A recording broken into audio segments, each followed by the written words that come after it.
we can just put this on context so we're all on the same page, can we just have a, like Jaime, can you just provide like just a brief, you know, setup for this, because this is a more of a dialogue, not a typical presentation. So really, let's talk most specifically. I think some of the issues came out is the what's being recommended, what's talked about in the plan, and what is recommended in the actual zoning recommendation, so that when we meet again with BFJ, the board can be really fully versed in understanding exactly what it is they're being asked to weigh in on. Yeah. And talk about the issues. I think there's a couple of issues.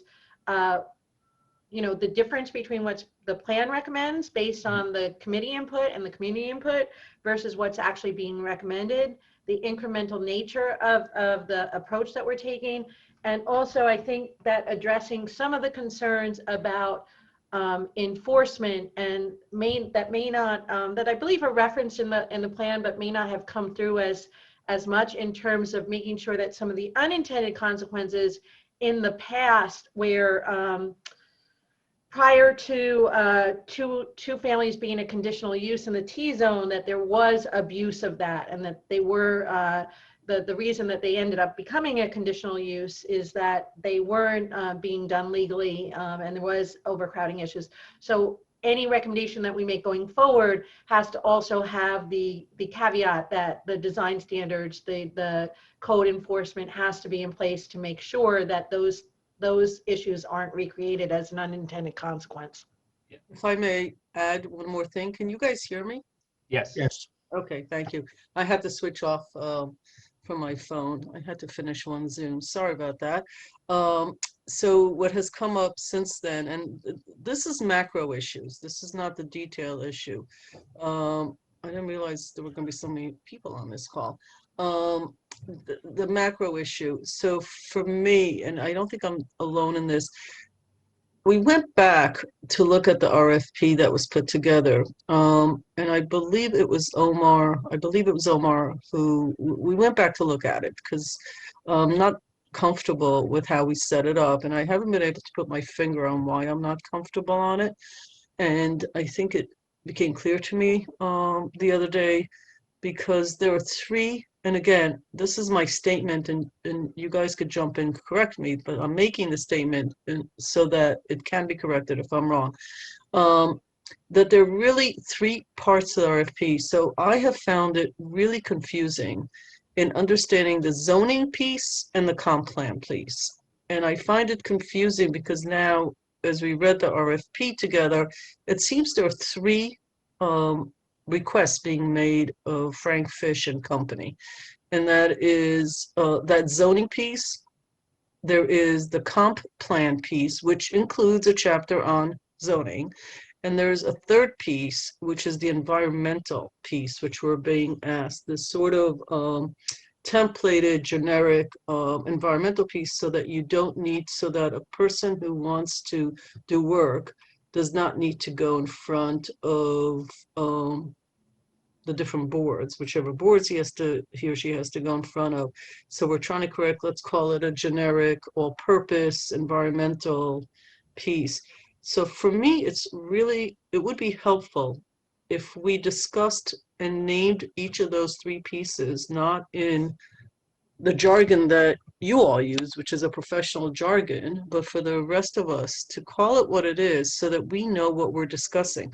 We spent a little bit of time, the members of the board, sort of discussing what we were discussing, because it was really hard to separate those. That's my first sort of ask, and I think the public will find it equally confusing. And the second, so I find confusing, and I said to a couple of the board members, I don't think I'm less educated than the average person in Ossining. I think I'm about as educated as anybody else is in Ossining. And I say that with sort of humility that says that if I can't get this and understand what you're all working on and those three paths, I don't think that I'm dumber than the average person. And so, and I've been talking about this for like a year. So it doesn't matter that you're all right. What matters is it's very hard to understand what we're being asked. And secondly, I know Jaime's chomping to like discuss, but hold on. The other question that is a macro question. It's not like page 2, paragraph 3, third sentence on the bottom. The other macro question for me, and I don't think I'm alone in this either, is the sequence. It seems more rational as an average civilian that is not an engineer or an architect or planner. It seems, or a lawyer, it seems more natural for me that we first vote on the comp plan, even if we vote on a few chapters that include zoning, before we make decisions about the zoning part of the RFP and the environmental part of the RFP. Let me say why. The reason being is there's references to the comp plan. There seems to be an assumption that because a dozen people sat in a room that represent the community, or 24 people, or 36 people, and decided that this is what the community should look like and all that, that the board has accepted that. Because there's assumption about, we want more density, we want more developers, we want more this, we want more that. Until we actually approve the comp plan, I don't think those are accurate assumptions. Once we approve the comp plans, those are things that you should rely on. So, Mayor, So the sequencing doesn't make sense to me.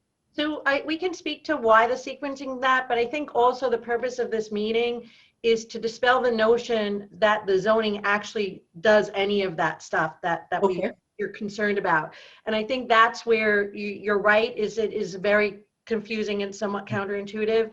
There are actually really good reasons to adopt the zoning changes that are really very incremental steps that speak to a wide range of issues that were brought up by everybody. So there's sort of a unanimous depending, and it doesn't mean that you want more development or less development. They're really speaking more specifically about correcting things that are wrong, that cause problems universally for people who live there, for people who don't.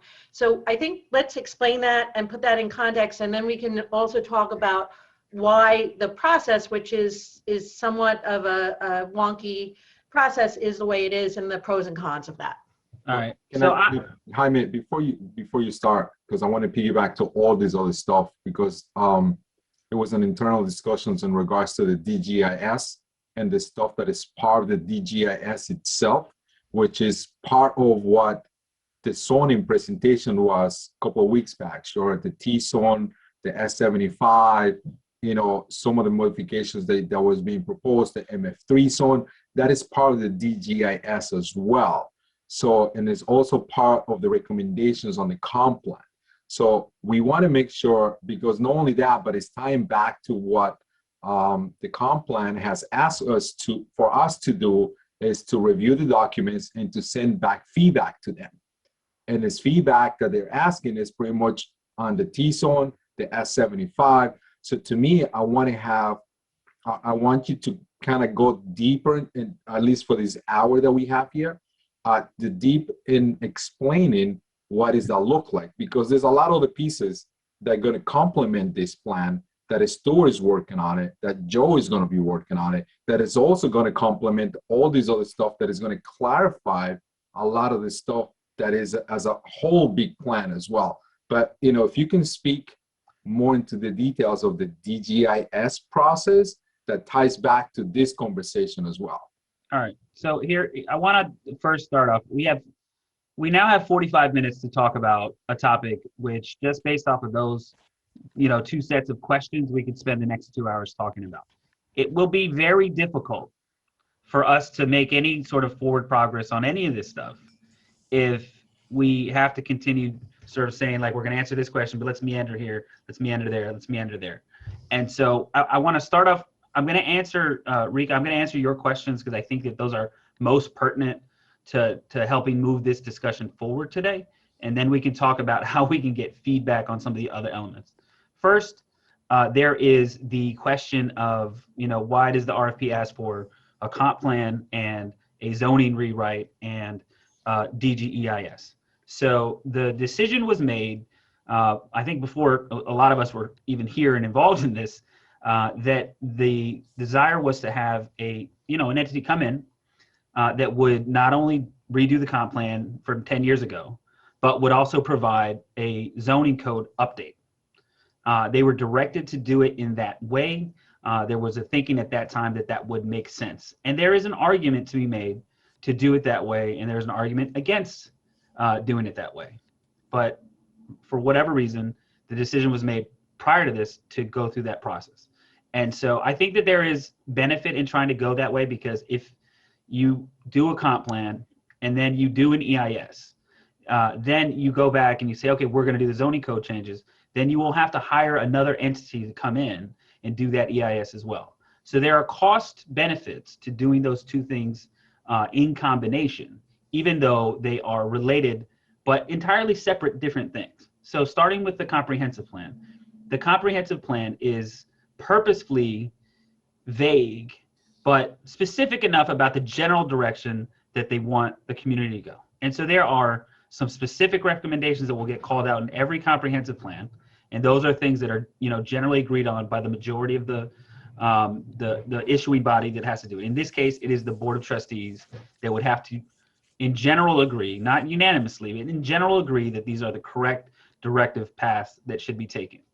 In this instance, what this comp plan is saying is that there should be some zoning changes of this type. However, the comprehensive plan in and of itself, if it gets passed, does not mean that you as a Board of Trustees are then sort of handcuffed to any of those recommendations, right? You can change them, you can disagree with them, you cannot implement them, and they can not move forward. The zoning code changes are much more concrete, right? So it's like a dog, permit. Like if you have a dog, you have to get a license for your dog. If your dog doesn't have a license, then you get a fine, right?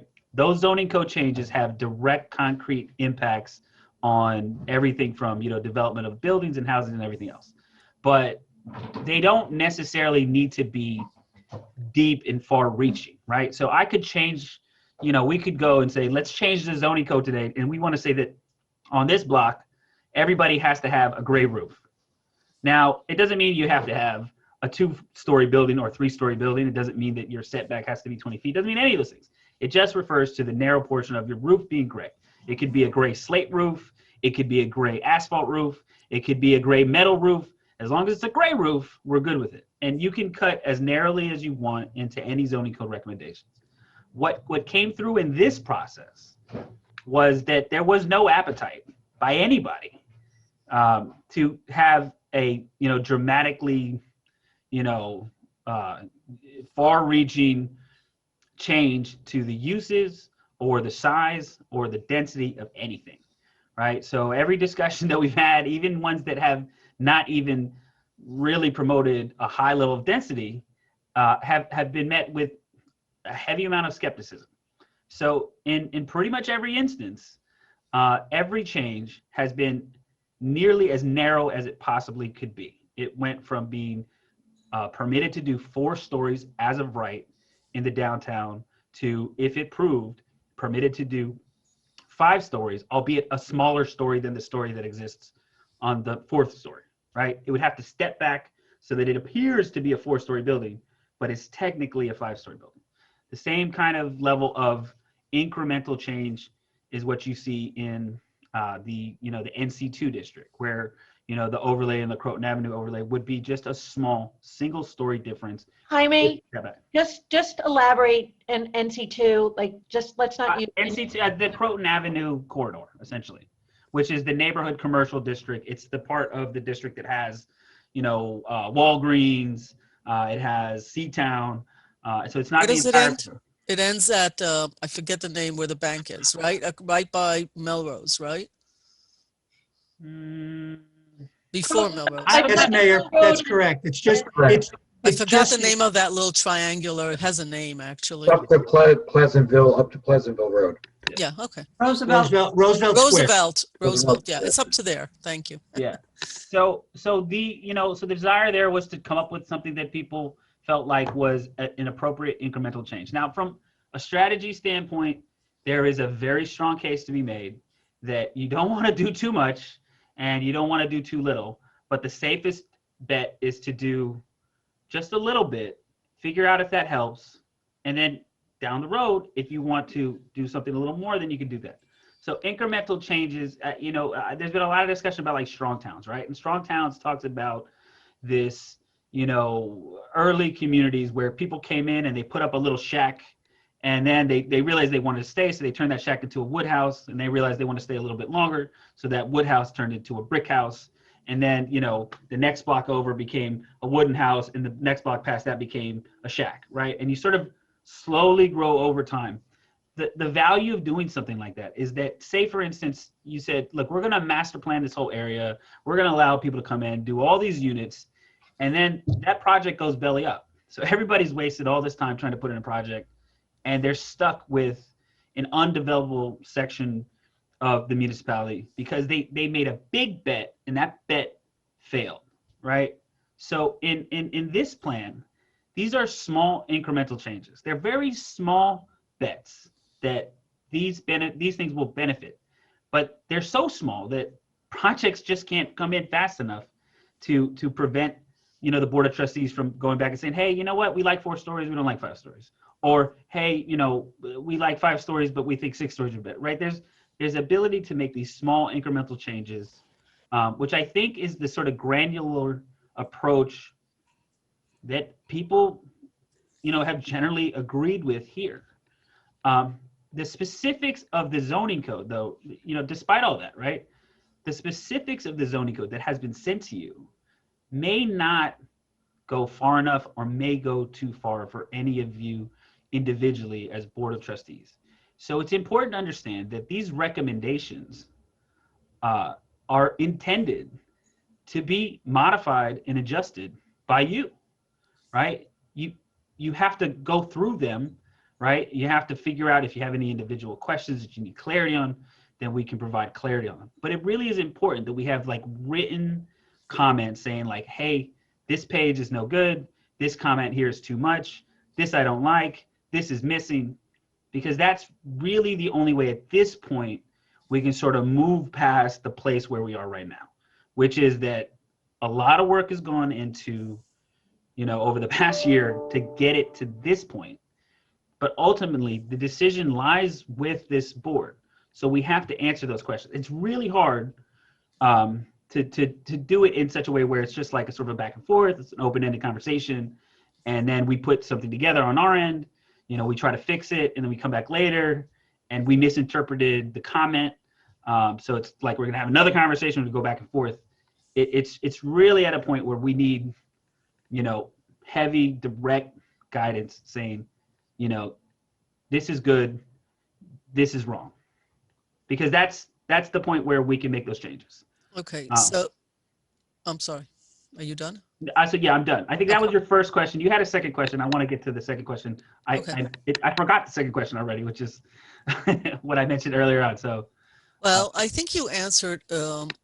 Maybe I think you answered the sequence, right? You said that it was in the RFP, and that the zoning is separate from the comp plan, because it seemed to me intuitively you do the comp plan first and you zoning, and you went on to say, look, not really. The zoning is the zoning. It's very specific. That's where you ended up. I'm just recapping that I think you conflated the whole thing and answered both my questions, which is the sequencing of it, and that we're really voting on 3 things. You didn't really address that. So we are voting on 3 different things. Yeah.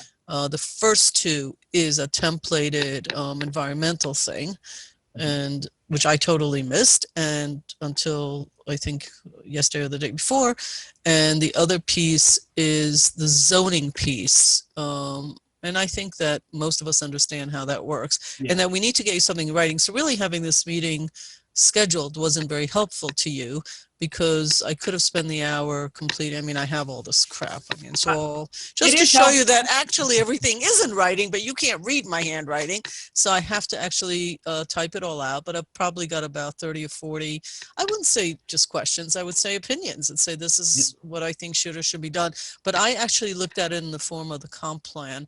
I should be just looking at the zoning and not the comp plan. is what I'm hearing. No, no. I mean, the comprehensive plan, you have to, so the EIS is the environmental impact statement, basically allows the village to adopt the comp plan. It also, in this instance, will allow the village to adopt the zoning. Now, granting that it allows it doesn't mean that you actually have to vote it in. So you could go all the way through the EIS and then just decide, you know what? We don't like the comp plan. We don't like the zoning. We're not going to vote for it. I would really hope that didn't happen. Yeah, we really Yeah. can't do that. Yeah, That's like if I were taking a course in college. But realistically, I'm already getting, pre-laid out, pre-formed, letters of support for this and letters against that, depending who's sending them. So, we don't really function that way. In fact, I would tell you that when I agreed to that RFP, I was told that it's really flexible. An RFP is like request for, proposal. The proposal could be changed, all that, it really doesn't get changed. That ship has sailed and people keep referring back to an RFP the way you just did. And they're very specific. This is what the board agreed to and this is what we're doing. And the answer I would give you is that's not really true. We agreed to it under the understanding that it was actually pretty malleable. They're not really malleable in government. The RFPs are actually very, very specific, and that ship follows that route that was set for it by an RFP. That isn't the way it is in private industry, and it's not. I was here to vote on that. Not my understanding at all when I voted on it. My understanding now, and it's also my understanding that now I could change things as one of the votes. I get one vote, but it's really not realistic to say, oh, and the board could always do this or that. These ships start sailing and some of us will be on the board and some of us won't. So it is really incumbent upon us to make sure that we don't shackle future boards with decisions on one hand, and on the other hand, give them an idea of why we voted the way we did and not just leave it up to them to interpret. Right? Oh, they wanted to have 5 stories. That means that board really wanted to have more units being built. That would not be a correct conclusion. So, I mean, I hear you and I hear your frustration. I get it. We're 5 different people. And No, I'm not frustrated. I apologize if it kept across that I'm frustrated. No, I'm not blaming you. I'd be Yeah. frustrated if I were you. I would say this meeting would have probably been better served if I spent an hour finishing my write-up and sending it in to you guys. It probably would have produced greater results than simply open-ended questions as you described. I'm in agreement with you. So I think you answered my 2 questions. Manny has some. I will get you something in writing. The board, just so you all know, we discussed this. A couple of us may work together, but we are going to send things to you guys individually and copy the rest of the board, because just the board discussing can take hours. I mean, it's like, we ourselves will take way too long to get anything back, I think. So we're thinking that's the format we're going to use so that you guys have something to look at. Otherwise, as you said, rightfully so, Jaime, they're open-ended conversations, which aren't so productive after a while. I mean, they're productive in the beginning. And I appreciate the sequencing answer, by the way. Now I get a better sense. I think that it's really important to bring this back is like we look at the comp plan as more units or less units, and it's really not about units at all. It's about addressing the issues that come to us universally. So whether it's overcrowded housing, whether it's a parking issue, whether it's economic development, whether it's ultimately finding ways to diversify the tax base, the comp plan seeks to comprehensively address those issues. So it's not an issue, and because I feel like we keep getting back to the same point, and we're losing the bigger picture here. No, I'm gonna have to stop you here. We are absolutely not losing the bigger picture. The only area of the only chapter in the comp plan that the board has issues with, the rest, we're not losing. We don't have big issues with them. I mean, I think there's 1 or 2 here or there. So we're not losing it. It's just that the area of least understanding, most jargon, out of our wheelhouse, not as comfortable, not in agreement with, are the ones, and because there are 3 pieces to it, right? The zoning, the environmental, and this. That's why. So don't think we're missing the big, we're not. We just don't have so many questions about the other chapters, that's all. But I think it's important to understand why this is set up the way it is. So maybe we just talk specifically at the process and end the conversation at that, because as Jaime said, you have all the latitude in the world to comment, but I think without understanding the context of it, it makes it more challenging. So if there's other issues of the comments and understand, and specifically on the zoning that is being recommended. Thanks. And I'm not going to go into that many details because I'm going to be writing my comments to Simon in regards to the bigger pictures. But since that Jaime is here, and we got one of the letters from IFCA this morning. And one of the questions that when I was reading, one of the questions that was very interesting to me that I wasn't thinking about that, sure, was the accessory apartments. And I want Jaime to explain to me, and I don't know if you got the letter, which I think you may have had the I got it, letter. but I haven't reviewed it yet. I'm sorry? I got it, but I have not yet reviewed it. Okay. One of the questions that was there was in a T zone. And they were talking about accessory apartments. So if you are allowed to have an accessory apartment, are you allowed to have an accessory apartment in a T zone for a 2-family home? So clarify that to me and show me, I guess, on how would that approach will be, because that was very interesting. And I'll have to go back and read the documents in regards to that. Maybe the answer is there, but I'm not reading those right now. So if you have a two legal family home and a T zone, can you add an accessory apartment to this property? All right, so I'm gonna answer. I don't know if I'm gonna answer your question, but I'm gonna respond to the question. The first thing is that there is nothing in this zoning recommendation that says that the village should add any accessory, units, right? It's not in there, right? That is not currently being recommended. I'm sorry, say that again, Jaime. There's nothing in the zoning recommendations that says that we should be adding these, accessory little units, right? Hold on a It's not second. in the zoning recommendation. Hold on. It's in the comprehensive plan. It's in the comp plan, It is in the comp plan. and IFCA responded to the draft that they had. Okay. They didn't respond. They didn't have the zoning recommendations.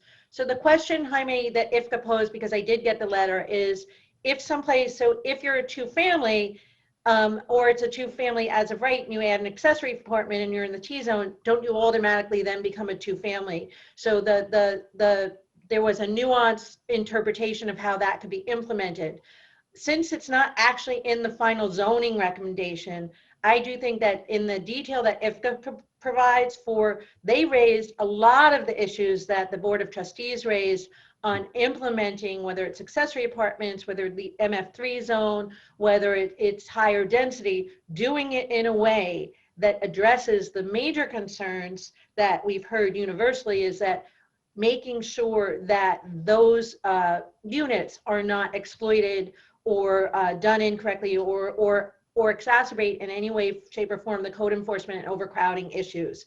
But to that point, some of their questions are more relevant if we decided to go forward with those recommendations. Since we're not now, I think it's very important that if we do in the future, that there was some really good input there. Yeah.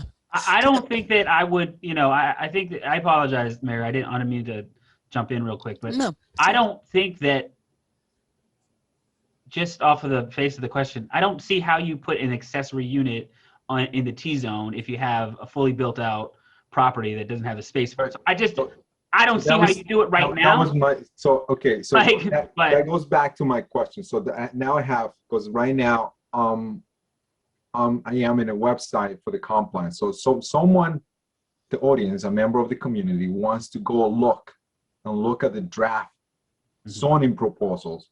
Where would they go? That's one question. The other one is, just keep in mind, accessory apartments, and I want to be very clear with this, accessory apartments, it is part of the DGIS and is also part of the draft of the comp plan.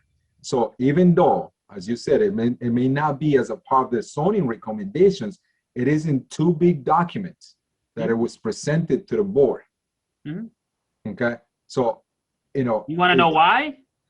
I guess that's the question, why? So the answer to why is that this board needs to have the flexibility to make a decision and to make whatever decision they see fit. The accessory dwelling units, which is not a fully fleshed out idea, but it's something that is being promoted heavily by the county and is an anticipated comment from the county if it wasn't in there. It is something that is being spoken about widely in planning circles, and it is something that is a potential resolution that the village could so choose in the future. It was left in the comp plan so that the Board of Trustees could make an informed decision in the future and go one way or the other. At the moment, there doesn't seem much support internally or externally. I don't know that accessory dwelling units make a sense, in every place in the village. Where they make sense, Joe has expressed concern about how do we, monitor these units? How do we make sure that they're not slum units? There's a lot of questions. So the DGEIS allows you the flexibility to make that decision. If they did not consider it as part of the DGEIS, you would have no flexibility. You would not be able to consider accessory dwelling units, and you would be required to go back and redo an environmental review later if you did decide that it was a good idea, if you decided it was something that you wanted to pursue. Right. So that's the only reason it's there. And in the comprehensive plan, if we didn't put it in there, I can guarantee you that we would have gotten comments. I've already attended a workshop by the county where they're promoting accessory dwelling units. And I brought up concerns, I think exactly like people have here, which is, well, how are these not just turning into two-family homes? And they said, well, we think that these are good ideas, and we think it'll work for places like, Chappaqua. And I said, Yeah, well, it'll work great in Briarcliff and Chappaqua. I'm like, Okay. So, I think we have to be reasonable about our process, but we also have to provide you the flexibility to make a decision, whatever decision you make. And it would be irresponsible to not put it into the EIS.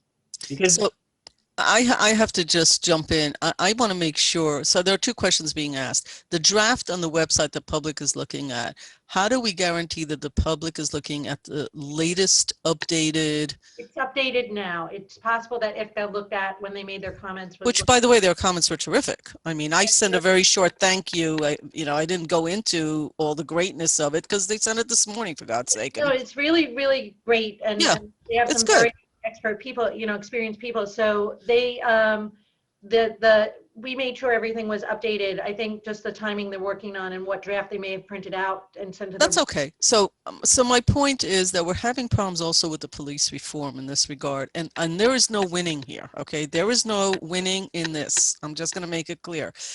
We do the work and you do the work, and then you take this out and you update that because that's what was requested. That's what you're supposed to do every week.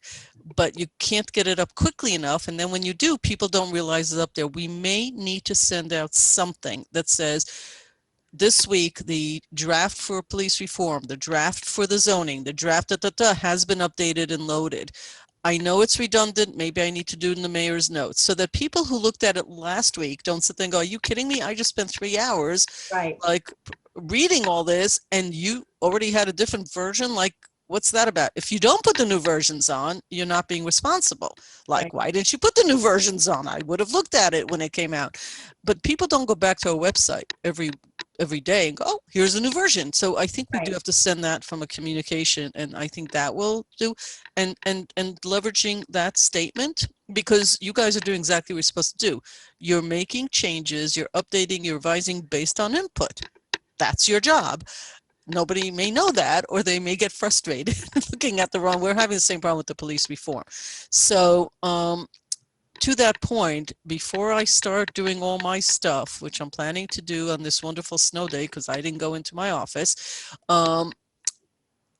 I want to make sure that I am responding to the version you want me to respond to. So somebody tell me the date of the email and which things, because I've got 6 copies here of things. Send all the emails, but those are on hyperlinks, so you'll be fine. Okay. The one thing I do, this is really, really important, and it will definitely make your lives less frustrating and easier and streamline the process. The board makes decisions collectively on what they want to see going forward. It doesn't mean you all agree, it means a majority rules. So to the extent that, and this is sort of just something going forward, if there's individual questions and people have individual positions, we will do our best to address that. BFJ will do their best. But at the end of the day, what we need is direction from the board as a unified body, because there's really no other way. So one of my concerns is, while we want to get your individual opinions, we won't be able to respond to that unless we understand what the overarching direction, and that has to come from the board. We can't guess at that. So I just want to make sure that you as board members understand that, one, you have a tremendous amount of latitude here. There were things in the 2009 plan that were never moved forward on, and may or may not have been considered good ideas. Fine. Now, that's what it is. So when you go forward, what we're hearing loud and clear is issues of increased density, which really the zoning increases, if you read them in context with the recommendation and the plan, tie very much into that, and are really very minor incremental changes. There's no huge development in the pipeline projected. It is basically trying to keep, as much as possible, the keeping of the village. That was universal from everybody. There wasn't really a lot of diverse information on that. In doing so, though, recognizing that we have areas that need to be revitalized, rehabilitated, there was the accommodation to make it attractive to small investors to be able to do so in a way that made it worth their while. That's really what those again, small incremental things to address those issues, small incremental things to address the fact that, the way things were built and the way things are now make it challenging for some homeowners. But again, the board has tremendous latitude, but there won't be any closure on this if we have to respond. The board has to. So you don't like the idea that we'll each send our questions and comments. You would rather that we coordinate that. Is that what you're saying? The challenge is that if you have questions, we want to be responsive to them. But what we're asked, what we have to do now, the next step is do what the board says. So if the mayor says this and Trustee Casada says that and Trustee White says something else and, Bob and Omar say something else, like, we have no way to respond to that. Yeah, but Okay. hold on a second, but that's what it was asked for us to do right now on Yeah. this Ultimately, next round, so. But as a board, it's asked So- for you as a board. So you can provide your input, but we won't be able to, if you ask for diametrically opposed things, then how would we Then respond? the board misunderstood the message, so I guess the board needs to kind of go back and rethink how we're gonna be working together on So, this. if I can- But the board has to If I can offer this you're up, going to be asked to respond as a unit. That's I'm if sorry I- we missed that, but yeah. if I can offer this up, Karen, because we did talk about this internally with BFJ. The BFJ has said that they're willing to take your individual comments, and they'll put them together so that they come together. And where there are differences in opinion, then we'll come back to the board with that. So That will work too. So I would ask that, yes, if you could give us your personal comments, but we'll put them all together to make sure that we're all on the same page. And where it makes sense, we can make the changes right away, and where it's clear that we need to go back to the board to get clarity on, some people feel this way, some people feel that way. We'll deal with it, at that point. So we'll present those back. We'll make sure we'll collect them all, and then we'll share them with the whole board so that everybody has a chance to see everybody else's comments, and we'll put them together. I don't want to put too much work on behalf of the board either here. You can literally mark it up by hand.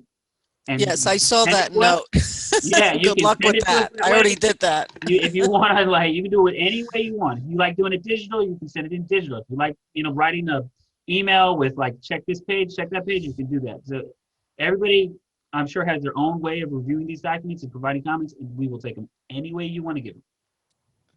So Manny, might be easier also for them if we chunked it out like 2, 2, 1 or something, because then it's not 5. It might be similar to the police review where we're putting everything we agree on is like a check mark, we're done. Yeah. It's only the things we may have issues with that needs to be, because if it's a list and it's like check, check, check, oh, accessory apartment, no, this parking, sort of yes for some of us, sort of we need more information, then they only have to deal with the latter, not the former. The check, we're done. And we probably want to do that with the comp plan too, take the Yeah, that's what chapters. Yeah, that's what I was bringing up last night. You know, maybe that's something we can do something similar, but we can talk Okay, internally so and we'll how do we that. figure it out. Yeah. Yeah, it's never clear when you say the board that from your perspective, it's a unit of people when we all know that we're 5 individuals voting individually. So it's just never clear to us that, you know, For it's the board. for any legislative direction, policy direction, you know, for I think somewhat, you know, reasons why, you know, it'll be the majority rule. But Yeah, no, I know how that works, but it's Yeah. only at the village level. The town doesn't have, the supervisor has a different role. She has your role and my role rolled into one. You know, Borgia's one person of a larger, but she has a district. They actually are all singular individuals when they talk. This is rare that we're 5 single individuals. So we understand. And it's like having 5, you know, we're whatever. happy to distill it. I just want people to understand that it is, at the end of the day, everything in life is a compromise. So, you know, that's what. Yeah, we wouldn't know. Sitting in a political office, we would not know anything about that. It's like our whole life. So, okay. So what else do we have for this particular meeting besides the idea of how local government works or So fails to work? there is one last thing that I wanted to cover, and we have Pat here, and it would be a disservice to him to not allow him to kind of chime in on Yeah, this. Pat, I wasn't A lot of expecting work you. was done. A lot of work was done in the S75 zone, and you know, trying to come up with plans that help make life easier for existing property owners. A lot of that work was, you know, between me and Pat and Melissa Banta trying to, you know, go over all the data and details. And so I would say for me, the farthest reaching zoning recommendations aren't really like the small changes that you're seeing in the downtown and the small changes you're seeing in the Croton corridor, but really it's like this S75 stuff in the T zone where we're making life a little bit easier for existing property owners. We're not increasing the density, you know, where we're doing those things. So that was the crux of the conversation at the last meeting, and I'd like to give Pat, you know, an opportunity to talk a little bit about that and where we landed and why the recommendations look like they do. Yeah. So yeah, and my purpose in here is to be able to provide some of the perspective of the comp plan steering committee, right? And you know, as being part of all of the discussions that we've had, I can provide some of that input. And you know, well, why do they think this is good, or why do they think that is good? Why do they, you know, want to provide the optionality on, you know, a particular thing? So, you know, I'm happy to answer those kind of questions. And I think where the committee was coming from on these specific changes in the T zone and the S75 was that, you know, there are kind of couple key issues, right? One, it's really tough for people to invest in those buildings. Two, if somebody wants to buy a building individually and make minor improvements on it, and you know, they can't, right, without going in front of the zoning board of appeals and going into this big you know, administrative process, which can be very daunting and challenging for small individual homeowners, right? And if you're buying a small property, you know, for, you know, $400,000, $450,000, 500, whatever it is down in those areas, you know, you're really stretching it, you know, probably going to be stretching your budget, and the incremental cost and effort and energy is really kind of a challenge, right? So these incremental changes to the from a zoning perspective in the S75 and in the T zone really were focused on how do we kind of get over some of these hurdles to make it easier to invest, easier to improve, easier to make those investments and improve the properties in those areas without fundamentally changing the quote look and feel, right? You know, it's a very generic term, but we hear that all the time as part of the comprehensive steering committee, right? And so, you know, that's why we did a whole bunch of analysis. We shared that some of you in November and December, which said that, you know, hey, you know, you could actually take a bunch of properties out of non-compliance on particular components by changing by making these bulk changes. instead of making bulk changes on everything, we did limit them in a couple of places, right? Most specifically on the lot size, right? For, I believe it was the S75, where we looked at, does it make sense to reduce the allowable lot size from 7,500 to 5,000 or 6,500? And while, that might put more buildings in, more properties in compliance, it also raises the risk of subdivision. And given the strong push that we heard for, not subdividing, we said, no, okay, so we're not going to recommend that. We keep the lot size at 7,500, but all of the other bulk recommendations, we suggest change in order to, try and alleviate some of this issues which came up in 1960, right? For some reason there was a push, and in 1960 the bulk requirements were changed, and overnight, a huge majority of the properties in those areas was made non-compliant. And I think we're seeing the impact of people being able to say, no, you can't have a zoning, we can't have a variance over the course of whatever it is, 60 years now, right? And that's why we've got some properties that haven't been improved because they're out of compliance. So I think that it's important that to the comprehensive planning committee to kind of get over some of that 1960 stuff, try to make it so that more property is compliant without changing the look and feel of the area, and without significantly increasing the density, right? So I think that's kind of the key reason why those T-zone and S75 bulk requirement recommendations are pretty specific from that standpoint. Happy to talk about the other components on any of the other ones that are in the comp plan, but not necessarily in the zoning recommendation at this point as well. If you want some more background on why, we felt that considering things like MF3 or the accessory units was appropriate. But those aren't in the like I said, those aren't specifically in the zoning, but we'll stop there.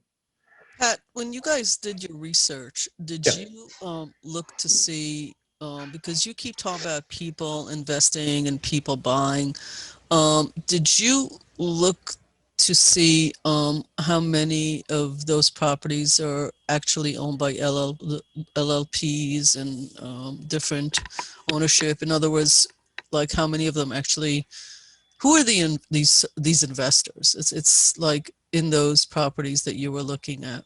No, when you say we want people to be able to, I mean, I buy your concept of what happened. I also buy the change in a dramatic shift in demographics. I think it's barely possible for 400 or 450 in the county of Westchester to buy a 2-bedroom condo today, let alone a house. I think that there has to be a realistic sort of expectations. There are co-ops that are going for a third of that price in Austining, but those are co-ops. You're buying shares and you're buying limited space. But did you actually look at who all these, you oftentimes when I hear you talk about we want people to invest, to fix. So the premise I buy that something happened 60 years ago, we are now seeing the result that anybody that wants to fix anything legitimately has to jump such high hurdles, and you never say it, but I think it's implied, super expensive hurdles. It's not just time, it's money, it's aggravation, it's like you have to know how to do it. You may have to hire somebody and pay $1,000 for an engineer or an architect or whatever. So I buy that. I mean, you sold me on that. I agree with you. That's good. But did you actually look at who the people that we're talking about are? Because I get the sense that a lot of them are not people who live there anymore, and that a lot of what we're doing, the unintended consequences, and this is my concern, is about the human beings. So these are now, a lot of them in my understanding have become businesses, because when you own a property and you don't live there, so some of them live in one part of the house and they might rent another part of the house. So you are a primary resident, but many of them are LLPs. I can answer to that because a lot of this stuff we get with the permits that are submitted. The majority of just just not changing the lot size, but just reducing some of the setback requirements. One does help the current property owner for things they want to do on their home, which we have a lot of people who end up going to the zoning board on these S75s where the lot is already undersized. And they want to build a deck. They're putting in a driveway to park their car because most of the single family zone districts don't allow overnight parking on the street. Like if you go to Indian Village, you can't park overnight. In Narragansett, you can't park overnight. So if you can't create parking on your property, where do you put your car? So you don't want to have them parking in the front yard, although a lot of the zoning variances have been granted that way when people apply because of the hardship of not having parking at all on the street. But the LLCs that you see are usually in the single family zone district. If you have a house that's been run down, been foreclosed, we do have people, what I call flippers, who will come in and repair that home. And then they sell it to an individual. It always gets sold to a person who's setting their roots with their family into that house. We've had some on Osage, Narragansett, that were repaired. They were done by a person buying it. They put it on an LLC, but once the house is remodeled, they sell it to a family. So they're not holding on to them with the intent of renting them. They usually always get sold to someone. But they've also applied for sometimes variances for the same things where they're trying to create a parking spot. They want to put a deck on the backyard so that the house is more attractive for sale. But ultimately, those type of houses in the single family zone district are not usually owned by LLCs or corporations. So that's the single, the S75. What about the T zones? In the T zone, it's a little different. In T zone, we do have some that buy them with the intent of rent. Right, and I think those are my bigger concerns. Not that Indian Village, look, a lot of them had single car garages and they attached it to their home, and that's why they don't have parking, not because of a 1960 anything. They just they took a small house and made it bigger. Thank you, Jaime. I see it. I'm just trying to look at it. This is the S zone, but we're past that point. Now I'm talking about the T zone. Oh, this is the T zone and the I'm sorry. There you are. You're correct. So this is the T zone and the S75 zone. And so I want to point out that we really are concerned primarily with the average homeowner, the person who lives in that building who wants to fix that, right? And so there are benefits to investors, but when we talk about allowing people to invest in the property, I'm talking about I want to invest in my house. I want to fix up the front yard. I want to, I have a broken concrete in front of my house and I want to replace it with bluestone, or I have, an apron to get onto your driveway on the side and it's currently illegal because it's too close to the side yard. And so if I go to the building department, they're going to tell me, well, you have to go get a variance and that's going to cost you this much money. You got to hire, an architect to give us the drawings. It's going to cost you this much money. So now I spent $1,000 on approvals only. Whereas I could have gone in before, and if I could have just pulled a permit, I could have put that $1,000 in doing a stone apron to get into my driveway. I'm spending that money on the architect. I'm just going to use the basis material that I can, right? And so I'm talking about the regular homeowner that wants to fix their own property that they're going to enjoy. I got that. Yeah. I just think that it benefits other people. Maybe it comes across as we talk about investors, but I'm not talking about investors. I'm talking about. No, I didn't think that Pat was talking about. Not at all. I never thought he was talking about that. He refers to investors in the pure sense of a person who wants to invest in their home. That could be anybody on this call. That we own something and we want to invest in it to improve it. We might have 3 kids. We thought we were going to have 2. We need to maybe do something about bedrooms. We need a bigger deck, whatever. I always understood that. I'm concerned that there are a lot of people, because I know a lot of these people who used to live in these homes. They haven't lived in these homes. They're in Florida. They're collecting rent. They're absentee. If you try to bring them into court for code enforcement, you can't even find most of these people because guess what? They don't live in those houses. They've left it to their kids. I could name the family. I'm looking at these names. I could tell you the families. Yeah, so we don't know. I couldn't go through this list and tell you how many of these people actually live in the home. But as you can see, a lot of these people, Pedro Silva, Pedro Silva. He owns a lot. The majority of them, Mayor, majority of Mary are T-zones because Yes, I passed I'm no Right. longer talking about the single family zones. I'm talking now T-zone, folks. But you see, in the S75, the big point was not reducing the Right. property size because then it becomes, if you took 7,500 square feet down to 5,000, then you're gonna have the investor looking in those neighborhoods where they can subdivide and build two houses. So that kind of, takes away from the investor that wants to make more money. What they're doing in the S75 is taking a home that looks bad, fixing it up, making it pretty, and then selling it. But in the T zone, there's an investment. No, they just want because more the- renters. And some of these people used to actually live in these homes. They're not there anymore. We have a huge here. I mean, I could look at some of these names. And I know some of there are two people on here who work in the village who's, the married names. I mean, I could look at these, and I think any other trustees can, and tell you this is not about people making their homes look better. This is about renters, because they're basically renting an unregulated business, because when they go and have code issues, they act like they're homeowners. They don't let you in. They know their rights. They don't show up. So it takes a year to do code enforcement on them. So and there's a lot of them. This is Right. not a big city where you can say, you know what? That's a handful. It's not a handful.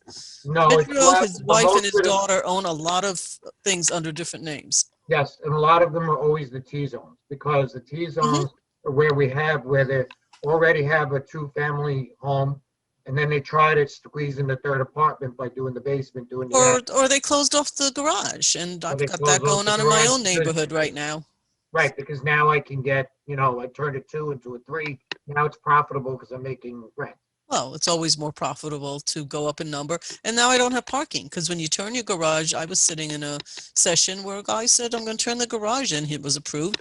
And guess what? So tomorrow he's coming and asking for a hardship, because guess what? There's no garage and no driveway. You know why there's no garage? Because he just closed it off to make more rent. That's why there's no garage, not because of a law passed 60 years ago. So I'm concerned, the S zone, so I will put that, and Dana described in her own street, people living like that. It also happens the other way. In Indian Village, there are a couple families I know, and they were very clear about it. When they bought the houses, there were lots of men living there on mattresses all over it. They bought the house, they got a good deal, and they totally fixed it up into a beautiful home to raise 4 children.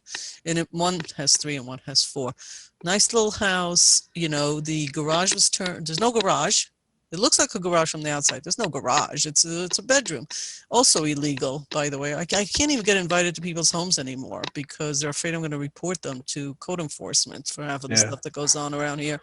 I'm concerned about that. I'm not so concerned about the single. And Manny can tell you half the families on there. Joe knows all of them. I don't want to open that door up. I'm scared of opening that door. So that's my question, Pat, is who you think the investors really are. So for me, I think, one of the overarching kind of objectives of the comp plan was to, how can you potentially deal with substandard housing? How can you potentially deal with the people who continually go and make changes without going to Joe and pulling the right permits? How do you avoid some of those changes from going underground? And how do you increase the tax base, right? And improve properties, right? Because if we're not going to put in huge developments, right? Because there's no property to do huge developments, the way that you increase the tax base is incrementally by improving individual properties, right? And so for me, whether it's a T zone or an S75, if by making some of these changes, or and this even comes into play in the accessory unit, right? If you can get the right regulating plan or the ability to inspect, by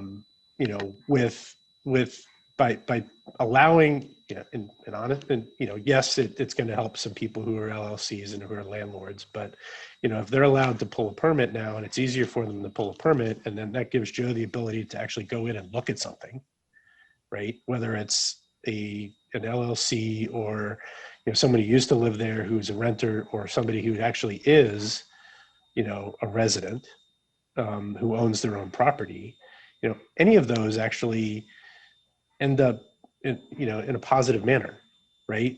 By potentially improving, all of those things, right? Well, So I would say this. My stance is an accessory unit is an issue because Yeah. one, the only time we would get in there is during the time the permit's pulled. Yep. So we can inspect it and so forth and say, yes, it's built properly. Once we go away, my ability to get back into that house ever again doesn't exist. Yep. Unless they grant me permission. So my concern would be so now you have a single family home and an accessory apartment. Next month, it may become another accessory apartment or chopped up again or become, that what I thought was an apartment as an accessory is now chopped up into 5 rented bedrooms. So, Yep. To me, the use is the problem because we still didn't put them in a property class that allows me to get back in there, at least under the current code. So, And, Yep, I and I understand that. think I the understand reality that. is that for the next 5 years minimally, evicting people is not getting easier. It's getting increasingly more difficult. And the law is always on the side of the people, whether they're legal or not, it doesn't matter, is always on the side of the person who lives there. And let me be very clear, I don't care who sits in this chair. I don't care if it's the next mayor is a staunch Republican who believes X, Y, and Z. I'm going to tell you, nobody wants to sit in this chair and put people out on the street, even when they're in some place doing something illegal and all that. The law is progressively on the side of the people living in a house and on the constitutional right of the owners, making it very difficult to get in and to do the right thing. Not impossible, not impossible. Now, the thing about taxation, which I wanted to figure out what you think the improvements are in taxation, you only make more revenue if your expenses stay the same. If you need more code enforcement, if you need more of everything, if you need more services, if you need whatever, the expenses of the increased revenue could outweigh it. I don't think it does, Pat. I think you're right. I think that it goes up, generally speaking, not always, but let's go with generally speaking, not to mention the aesthetics of it, right? Who doesn't prefer to live in a neighborhood where on both sides of you, the houses look nicer tomorrow than they look today? Yeah. I mean, that's a given. So all good points. I'm just not sure the tax benefit immediately, because I think if you did an ROI, the expense of a whole bunch of things will diminish the tax, but not into the negative. I'd No like way. to try to answer that specific tax question, because that's really been a big piece of all this stuff. So the start of the whole work on the S75 really started out of this tax analysis that I worked on. Right? So there was something that had been presented to us by one of the comp plan steering committee members. Is this like group, I think M3 or something, and what they do is they look at properties from a individual tax parcel and say, well, which properties are producing the most income in terms of revenue to the city, which is producing less, and compare them to each other. And so it started off the conversation, well, let's look at how productive are these dense blocks versus some of these less dense blocks. And so from a pure density standpoint, for the village's purposes, excluding the school district, the high dense neighborhoods are much more tax productive and probably a little bit less tax burdensome, right? Because the same amount of pipe that you have to run on one block that has 20 units of housing costs the same amount that it would to run it if there were only 4 houses. Right. Good point. There are efficiencies that you get there. The bigger question comes into the school district.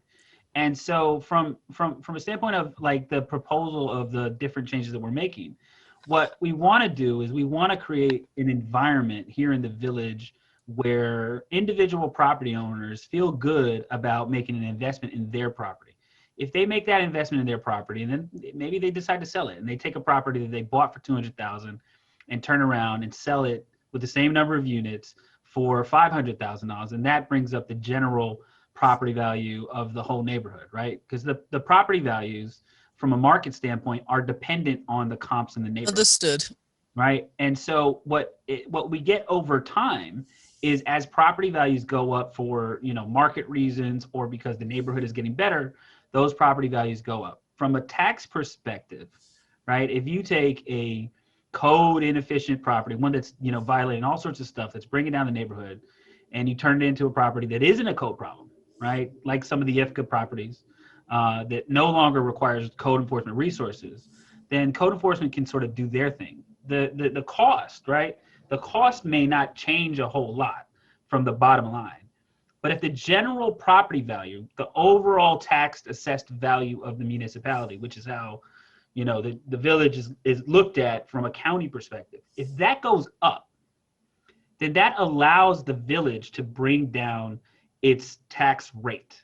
And so the biggest issue for the individual property owner is probably going to be like, what's my tax bill look like? But from an investment standpoint, the biggest barrier to investment is that relative tax rate to the opportunities that you have in every other place. So if you're coming in and you want to build something new or you want to fix it, you're going to look at what the relative tax rate is to, you know, your neighbor. So are we lower than Peekskill? Are you lower than Briarcliff? Are you lower in all these other ways? So creating an environment like we're trying to do here in an incremental way, but creating an environment where we're putting pressure on the tax rate to bring it down by increasing the general value of properties in the village is our strategy, right? That's the best thing we can do. And so the concern is always expressed about, well, if we have another student, the school district is going to collapse and everything else. And, you know, I understand like the sort of sentiment that people may take home about being worried about this and that, but think if we know that Harbor Square, which is coming off of its pilot in like 2 years, produces 16 kids. If we knew 15 years ago and we gave them the same pilot, they would be paying full taxes for 16 kids.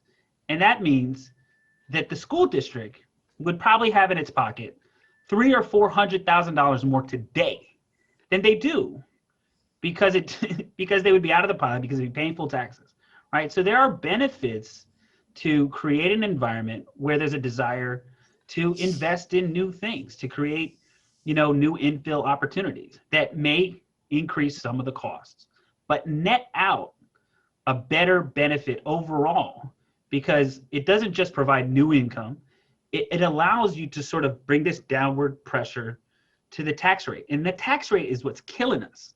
I think that, you know, we are struggling as a village because we have like either the first or second highest tax rate in the county. Yep. Which, and if you live in a county that is one of the most high tax counties in the country, it means that literally you can take your developer dollars anywhere else and they will go farther than they will here. Well, let me ask you a question. Hold on, Joe, just give me a minute. So, and I'm going to end with this because I got to run to my next meeting that I'm 15 minutes overdue it. So I've been doing this for a little bit longer than a lot of people in this chairs sitting here. And we had struggled for years to raise our taxes. We don't have control over the assessor's office, as we all know. People have come to me and said, look, I'm afraid to paint my house because the value of my property is going to go up because if my house looks better right now. So I'm leaving it the way it is so my taxes don't go up. The only time that some people had their property taxes lower for about a year or so is when there's the town of Austin did the rebound. And there was pretty much someone went up, someone went down, someone is staying the same, someone went up a little bit. Since then, the biggest complaint that I have heard is my taxes keep going up. Government, just keep this in mind, and I know this, government never loses, okay? So to me, when you try to figure out what is the tax rate, it's not really for the benefit of that homeowner because your taxes can go down maybe 1 year, but the next year it's going to go back again. So it's this circle. So to me, it's not quite what you just explained right now, which it sounds awesome. Don't get me wrong, sounds really good, but reality is not, that's not it. So to me, the difficult part is actually, you know, we're saying we're going to increase by making accessory apartments, by having more MF3 zones in one area, by allowing 3 families in zones that are not right now as a right, you know, that brings the density of that community, of that neighborhood more increase. So imagine this, Spring Street, from this section that you have right now as a 2-family. Imagine all those properties that become a 3-family zone or 3 families. Just multiply that by 1 student additional to that properties, to those houses. Okay, just 1 student. What does that mean for the school system? And I'm not talking about 2 or 3, just 1 student.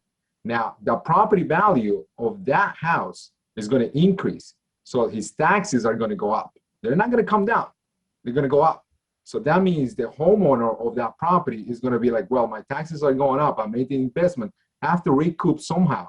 So now that property, the owner of that property is going to say, well, your rent is going up. Now the tenant is going to be paying that value. So to me, as an elected official, I have to look at it everywhere. I have to look at it as across the board, beyond what you're thinking. Manny, one of the things, though, as the taxes, you're not wrong, but also when the tax base itself increase, which means the tax rate will go down. Yeah, but see, this is, but just keep in mind, just let's compare this last budget, sure. What happened this last budget with the town assessors? What did the village have to do to maintain and actually don't increase the village tax rate? What do we have to do? We were in a good position. We didn't have to really do anything to stay. We were well within the tax cap because the rate was better. The rate was better, but we put general fund money to lower that portion out because the tax rate itself was up. That's not the reason that we did it. That's not the reason that we did it. That's a different discussion. I don't want to get off topic. Okay. So regardless, so again, so Hey, to Manny, me, we're going to go through this. We're going to go through this for another hour. And I'm done because I got to go to my other meeting. I'm just going to, let me wrap this up. Ultimately, the only question the board should be asking itself after all this, so a lot of work was done. Yeah. The question the board needs to ask is, do we want to keep the village as it is and make absolutely no changes? We're happy with it. It's a nice village. Everything's great. Does the board want some things to change? And if yes, what are those things? To pick on, you know, I don't agree with that. And I'm happy to have hundreds of hours of conversation. There are many ways to look at stuff. I think it is important to recognize who the people are, that this is not, we're one of the most affordable communities. And for some people, that's a good thing. And for other people, that's not a good thing. Okay. It means we didn't keep up with the real estate values of other communities. So we have to make a decision, right? Ultimately, at the bottom of all of this, fundamentally, is whether you believe that we need to make no changes. It's a very nice village. People move here because it's a very pretty place on the waterfront. They don't want more stories. They want to see the water when they drive on Route 9. Or we want to make lots of changes because we believe it does, or we want to make a few changes in some specific areas. Maybe it's only the commercial because they're dying on the vine. Maybe there's nothing we can do to help them because the internet's going to kill them anyway, and we should not do that. Maybe it's only this. I think that at this point, and especially for you, Manny, because you've been doing this for so many years, me less and Dana the fewest, fundamentally, we have to agree on what it is that we want to accomplish.